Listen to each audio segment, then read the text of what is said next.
Aquilo que começou como um escândalo de cerca de 6 bilhões de reais já se transformou em um escândalo de mais de 90 bilhões em apenas 13 dias. Como você já deve ter visto, foi revelado ontem, ironicamente pelo pessoal da Globo News, um novo braço dessas irregularidades cometidas no INSS contra aposentados e pensionistas. Só que a sujeira por trás dessa história é ainda maior do que parece e eu vou mostrar para você nesse vídeo 7 fatos diferentes que vieram à tona nessa semana e que juntos comprovam o que eu estou afirmando. Antes disso, porém, para garantir que todos entendam todo o contexto dessa história, eu separei aqui um trecho da militante Daniela Lima fazendo essa grande revelação. Olha só. O que é que acontece, gente? São empréstimos que são colocados nas contas dos aposentados e que muitas vezes eles nem sequer foram solicitados. Quando eu digo muitas vezes, eu trago dados. Só em 2023, segundo uma auditoria do Tribunal de Contas da União que eu tive acesso, 35 mil aposentados e pensionistas foram aos canais oficiais dizer: caiu um dinheiro na minha conta que eu não solicitei e eu não quero esse dinheiro. Jogaram um empréstimo e estão descontando na minha conta valores por um empréstimo que eu não pedi. 35 mil reclamações em 2023. O valor em 2023 da movimentação com empréstimos consignados dentro do INSS, 90 bilhões de reais. Agora, como eu falei anteriormente, 7 fatos noticiados pela própria imprensa, quando reunidos, mostram que o buraco é muito mais embaixo. Acompanhe aqui comigo. Fato número 1, noticiado pela revista Oeste hoje pela manhã. Investigados no caso do INSS gastaram 35 milhões de reais em imóveis, revela a PF. Polícia rastreou a compra de 16 salas comerciais na Grande São Paulo. O fato número 2 é muito parecido com esse, só que em vez de imóveis, é sobre carros. Isso também foi noticiado pela Oeste, só que no último domingo. INSS, investigados pela fraude, têm Ferrari, Rolls-Royce e 11 Porsches. Empresários, lobistas, servidores públicos e seus familiares são suspeitos de participar do esquema bilionário. Segundo a Polícia Federal, os veículos apreendidos somam mais de 15 milhões de reais em valor de mercado, somente em um dos alvos da operação sem desconto. Agora, por que eu estou mostrando isso? Porque a maior pergunta que os aposentados e pensionistas que foram vítimas desse esquema estão fazendo é: cadê o meu dinheiro?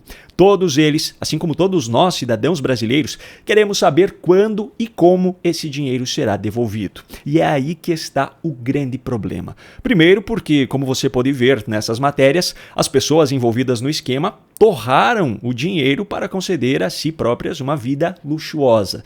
E segundo porque as ações que vêm sendo tomadas pelo governo mostram que a situação está muito longe de ser resolvida. Para o público, a gestão petista já adotou oficialmente a narrativa de que a culpa foi do governo anterior e que o governo Lula é que desmontou o esquema. O próprio Lula inaugurou oficialmente essa narrativa em seu pronunciamento em rede nacional na última quarta-feira, da véspera de feriado.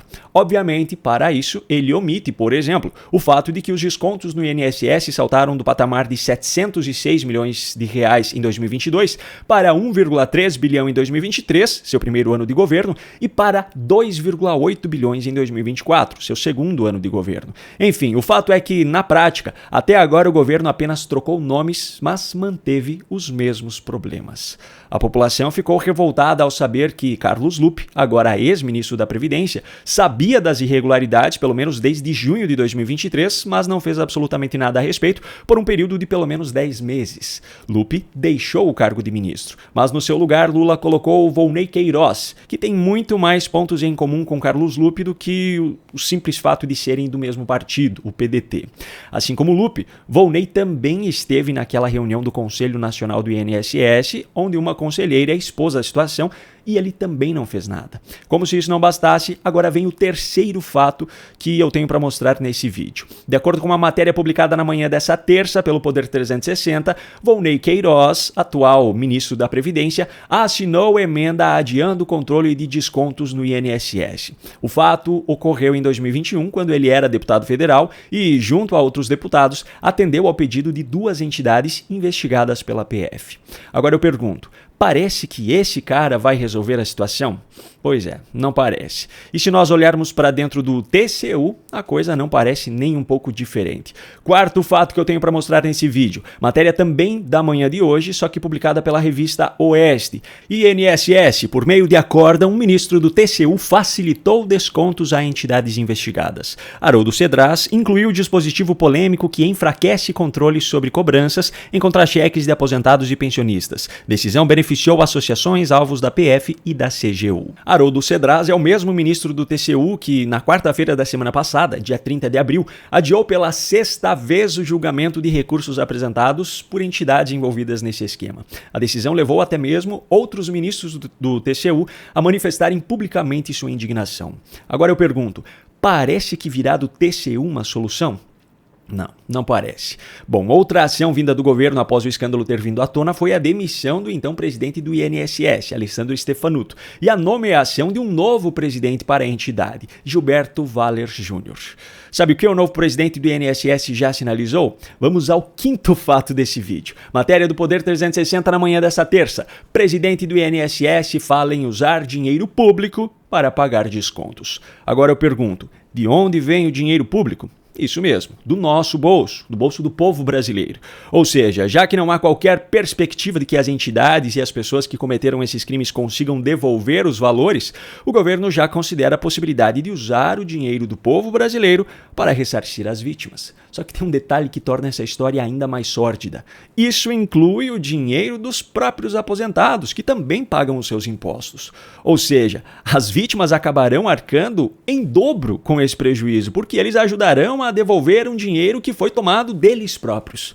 Bom, antes de mostrar os dois últimos fatos, eu peço um minutinho da sua atenção, pois se você está cansado dos argumentos que militantes de esquerda criam diariamente, o recado que eu tenho agora é exatamente para você. Eu tenho certeza que você já está cansado de ouvir as narrativas absurdas que a militância de esquerda tenta empurrar diariamente. E eu imagino que você também enfrente situações no seu dia a dia em que você acaba debatendo sobre questões políticas com militantes que fazem parte do seu ambiente de trabalho, do seu grupo de amigos ou até mesmo familiares. Pois bem, eu criei um material em videoaulas para ajudar você a se tornar imbatível nesses debates. Você vai aprender 12 maneiras diferentes de derrubar os argumentos dessa militância. São 7 estratégias que já faziam parte do e-book, que talvez você já tenha até acessado, só que explicadas de maneira mais detalhada e aprofundada nesse curso, e ainda outras 5 estratégias inéditas. Além de todo esse material, você terá acesso ainda a alguns bônus, como um módulo que reúne diversos debates históricos na íntegra, como os debates presidenciais de 1989, passando por 94, 2002, 2010, 2014, 2018, 2022 e até mesmo o debate com os candidatos à Prefeitura de São Paulo, onde aquela cena da cadeirada aconteceu. Você também terá acesso a um módulo bônus de aulas com os principais ensinamentos de livros best-sellers mundiais, com conteúdo relevante para ajudar você a se preparar ainda mais para esses debates. Você terá acesso vitalício a todo esse material por apenas R$ 147, que pode ser feito por Pix, boleto ou ainda parcelado no cartão de crédito. Para isso, basta apontar a câmera do seu celular para o QR Code que está aparecendo aqui no canto ou clicar no link que eu deixei aqui na descrição do vídeo. Eu espero você lá. Muito bem, o sexto fato que eu tenho para mostrar trata-se, na verdade, de 2 matérias que mostram que o problema vai muito além do INSS, está em todo o governo. Revista Oeste, em matéria publicada ontem. Ministério do Trabalho quintuplica repasses a ONGs ligadas a aliados. Entidades relacionadas a políticos e sindicatos concentram recursos milionários em contratos firmados sob chancela federal.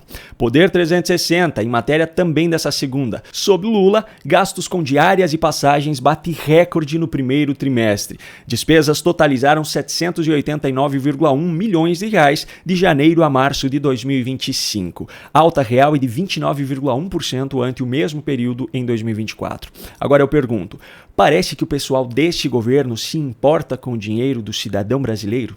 Não parece. E isso fica ainda mais claro com o 7º fato que eu tenho para mostrar, que é uma apuração feita por um dos militantes justamente da Globo News. Na Câmara, quando a CPI é protocolada, não é possível mais retirar assinaturas.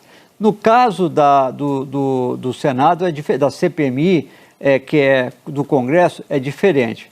Você pode protocolar, mas enquanto ela não for lida no plenário, o governo pode tentar retirar assinaturas E é nisso que o governo vai tentar, e retirar assinaturas de deputados, porque de senadores, a oposição tem cerca de 30 senadores, precisam só de 27, então não consegue.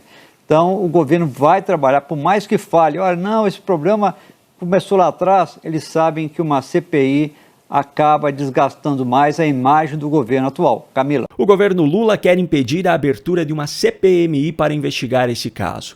Será que é para não desgastar ainda mais a imagem do governo? Ou será que é porque a Polícia Federal e a CGU, que são as entidades que hoje estão investigando o caso, são chefiadas por indicados do próprio Lula?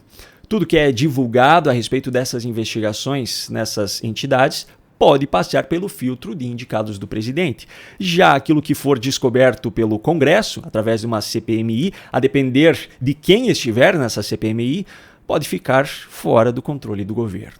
E aí, qual será o verdadeiro motivo do governo de querer impedir a abertura dessa CPMI?